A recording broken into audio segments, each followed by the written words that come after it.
books spilled tonight. Remember when Xbox fans were clamoring for a real alternative to PlayStation's Uncharted series? Sure, the landscape looks a lot different now, with the team starting to bring its games to PS5 anyway, including this one. But with Indiana Jones and the Great Circle, Xbox might finally have its own gorgeous globe-trotting adventure to shout about. At a recent preview event in London, we went hands-on with Bethesda's new Indiana Jones game, and we came away very, very impressed by what we played. I was gonna take my students on a field trip. Get their heads out of books for a while. Go easy on them. They have a lot on their plate during midterms. First off, let's talk about what we actually got to go hands-on with earlier this month. After a brief presentation from developer MachineGames, we got to play more than 2 hours of the Great Circle on the PC build of the game.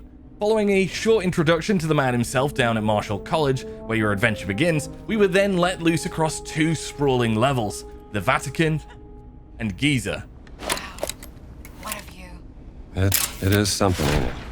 The first level was tighter, mostly scripted affair with a set goal and more linear level design. The Vatican level allowed the studio to flex its hand-to-hand combat muscle. We have to say the way grappling, punching, and bonking blokes over the head with shovels feels in the game is bloody magnificent. Look, bludgeoning Nazis to death is always gonna feel good, but there's a real weightiness to the way it's done in the Great Circle. You get a proper good feel of landing blows here, with a punchy sound effect to match. We were afraid that hand-to-hand combat might feel a bit weird from a team that's largely focused on long-range shooting in its Wolfenstein series, but those fears have been well and truly squashed in this preview. Getting around feels rather good as well. You'll of course have your signature whip on hand at all times, and here in the Great Circle, it's mostly used for platforming. Verticality quickly came into play during our time exploring the Vatican level, and the whip was a necessary tool for progressing and seeing what came next on our big indie adventure.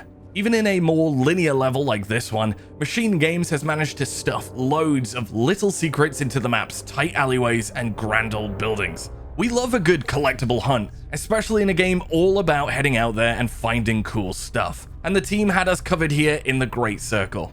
I'll read through this. You'll also probably want to do some thorough scrounging if you're the type of player that likes to engage in combat when the opportunity arises.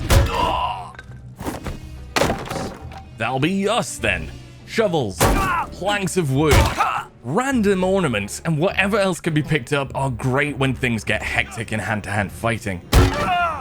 They all break quite easily, so you often have to rely on Indy's chunky old fist to get the job done. But it's always worth knowing where your nearest instrument of death is to make the scrapping a little easier.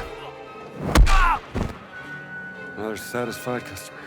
The team made it clear that using brains over brawn was their chosen way of tackling the Great Circle. But the good news is that when things get down and dirty, Indy usually has the tools at his disposal to get the job done. Sure you did your best, champ. Before we move on to Giza, we just want to talk about how darn good the Vatican level looked. MachineGames set this one at nighttime, with the deep blue hue to the night's starry sky. Contrasted against the level's towering buildings and high up balconies, it all looked absolutely fantastic. Of course, the team threw in a few of those "whoa, look at this lovely landscape" moments that were absolutely appreciated. Top marks to the environmental artists here, they cooked. This will come in handy. Right, Giza. This second level, which we got to hang around in for well over an hour, was a big change of pace from the Vatican. And of course, we were curious to see how the game balances those different styles throughout. Giza is a big open map with multiple objectives, nooks and crannies to explore, markets to visit, and so on. This is where we got to play around with the Great Circle's disguise mechanic as well. Mr. Jones can acquire different outfits throughout the game to blend into his environments a little better, and one certainly came in handy here, where multiple Nazi patrols guarded important areas. During the preview, grabbing this disguise was explained and felt built into the game's progression, but we're curious to see how this feels more like an optional mechanic in the full game. It certainly appeared that way, with quite a few outfit slots packed into our inventory for later on. Been a pleasure. This second level was a lot more adventure-y, and it focused on grabbing multiple artifacts and solving puzzles over doing much fighting. The map was vast too. It felt like something from the more recent Uncharted and Tomb Raider games, where modern tech allows for more seamless open areas. Something behind that. You could tackle objectives in whatever order you pleased, and we liked the freedom given by MachineGames in this area. For such a big map, it would have been cool to find a few more side objectives and collectibles tucked in, but we were limited by time at the event. So there's every chance that when we chill out with the Great Circle at home, we might find more to do in the game's big open levels. As we mentioned before, the team wants Indiana Jones and the Great Circle to be more adventure than action. They're dubbing this an adventure action game, with puzzle solving a big focus of the title. Initially, we were a little worried about all of this puzzle talk, but getting stuck into the game, it quickly became a non-issue, and we felt like the examples presented were more than fair.